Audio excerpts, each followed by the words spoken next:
రకంగా అడుగులు పడుతున్నాయి. దానికి కావలసినటువంటి మౌలికంగా ఏదైతే అవసరాలు ఉంటాయో ఆ అవసరాలను తీర్చే క్రమంలో వాటిని ప్లాట్ఫామ్ క్రియేట్ చేయబడుతుంది. అతి తొందరలోనే ఒక మంచి ఇన్వెస్ట్మెంట్ సమ్మిట్ అంటే కూడా ఒకటి ఇప్పుడు అంటే మీరు అక్కడ లైజనింగ్ చేసుకుంటున్నారు, రాష్ట్రానికి ఎంత బెస్ట్ తేగలగో ప్రయత్నం చేస్తున్నారు. And today's coming to the point, శ్రీ సిటీలో 15 పరిశ్రమల ప్రారంభం. సో ఓవరాల్గా ఎంఓయూలు కానీ లేకపోతే శంకుస్థాపన. అయితే నేను అనేది ఏంటంటే ఇవన్నీ ఓకే, జనాలు శంకుస్థాపన జరుగుతుందంటే వెల్ గుడ్ న్యూస్. కానీ రిజల్ట్ ఓరియంటెడ్గా చూసేస్తున్నారు జనాలు. రిజల్ట్ ఓరియంటెడ్గా రిజల్ట్స్ ఎప్పుడు వస్తాయి అన్న పరిస్థితిలోకి వచ్చేసింది ఇప్పుడు సిచ్యువేషన్. సో రిజల్ట్స్ ఓరియంటెడ్గా ఉన్నప్పుడు ఇవన్నీ కూడా ఏమన్నా టైం బౌండ్ పెట్టుకున్నారా? ఎప్పటిలోగా గ్రౌండెడ్ అవుతాయి? అండ్ మీరు చెప్తున్నటువంటి నెంబర్స్ ఫిగర్స్ ఏవైతే ఈ పరిశ్రమల ద్వారా ఎంతమందికి ఉపాధి వస్తుంది, ఇవన్నీ కూడా ఎప్పటి వరకు మనం రిజల్ట్స్ చూడొచ్చు? చంద్రిక గారు, మా మేనిఫెస్టోలో కానివ్వండి, లేదు మా ఎలక్షన్ క్యాంపెయిన్లో, కూటమి క్యాంపెయిన్లో మొట్టమొదటిగా అత్యంత పెద్దదైనటువంటి విషయం ఏంటంటే ప్రైవేటైజేషన్లో 20 లక్షల ఉద్యోగాలు ఈ టెన్యూర్లో ఇస్తామన్నది మా టార్గెట్. 20 లక్షల ఉద్యోగాలండి, అంటే 20 లక్షల కుటుంబాలు. ఈ రాష్ట్రంలో యువత ఎవరైతే ఉన్నారో బయట కిల్లి ఉద్యోగాలు వేటలో ఉన్నారో వాళ్ళు తిరిగి మళ్ళీ ఆంధ్రప్రదేశ్కి వచ్చి, ఆంధ్ర రాష్ట్రానికి వచ్చి చుట్టుపక్కల పెరిఫెరల్ ఏరియాలో వాళ్ళ ఉద్యోగాన్ని సంపాదించుకోవడానికి ఉన్న అవకాశాలకు మేము పెట్టుకున్న టార్గెట్ 20 లక్షల ఉద్యోగాలు. ఆ 20 లక్షల ఉద్యోగాలు 5 సంవత్సరాల్లో ఇవ్వాలి. That is our motive.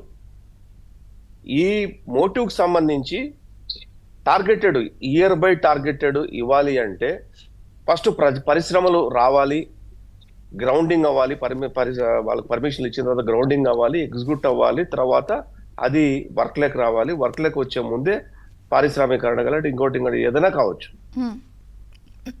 అక్కడ ఉద్యోగాల కల్పన జరుగుతుంది. అంటే మేము సంవత్సరానికి రమారమి ఎంత ఇవ్వాలండి? 4 లక్షల ఉద్యోగాలు ఇవ్వాలి సంవత్సరానికండి. ఈ సంవత్సరం 4 లక్షల ఉద్యోగాలు కల్పన చేయాలి. మేము ప్రజలకు జవాబుదారీ మేము. ఆ 4 లక్షల ఉద్యోగాలు ఇవ్వడానికి ఉన్న అవకాశాలు ఏంటన్న దాని మీద రాత్రింబవళ్ళు అధికారులతో పాటు, నాయకులతో పాటు, స్థానిక నాయకులతో పాటు, కేంద్ర ప్రభుత్వ పెద్దలతో పాటు అందరూ కూడా 6 నిమిషాలు పనిచేస్తున్నారు. అది ఒకవేళ బహిరంగంగా ప్రజలకు కంటికి కనిపించకపోవచ్చు. మీరు ఈ సంవత్సరం నెక్స్ట్ మే 2025 మేకి మా టార్గెట్ 4 లక్షల ఉద్యోగాలు. ఒక 10% ఇటు అటు అయితే మొదటి సంవత్సరం కదా, 10% ఇటు అటు అయినా కూడా ఇచ్చి తీరాలి. దానికోసం పనిచేస్తున్నారు అందరూ కూడా. 6 నిమిషాలు పనిచేస్తున్నారు, దాంట్లో అన్డౌట్ఫుల్. సో ఇది 20 లక్షల ఉద్యోగాలు అన్న టాస్క్ మామూలు ఉద్యోగాలు కాదండి. కేంద్ర ప్రభుత్వం 2 కోట్ల ఉద్యోగాలు అని చెప్పి ఏ రకంగా అయితే టార్గెట్ పెట్టుకునిందో ఆ రకంగా ఆంధ్రప్రదేశ్ కూడా, కూటమి ప్రభుత్వం కూడా 20 లక్షల ఉద్యోగాలు పెట్టుకుంది. వీటితో పాటు 20 లక్షల ఉద్యోగాలతో పాటు మౌలిక వసతులు, అట్లాగే పెట్టుబడులు, వివిధ రంగాల్లో పెట్టుబడులు. ఇది నేను చెప్పేది ఉద్యోగాలు చెప్పానండి. ఉద్యోగాలు 20 లక్షల ఉద్యోగాలు.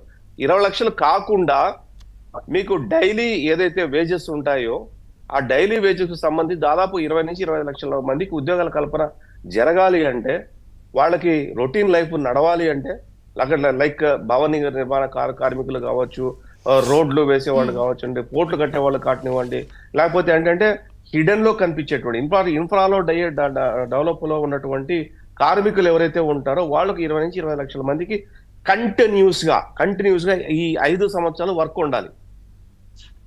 వాళ్ళు ఎప్పుడు ఖాళీగా ఉండకూడదు.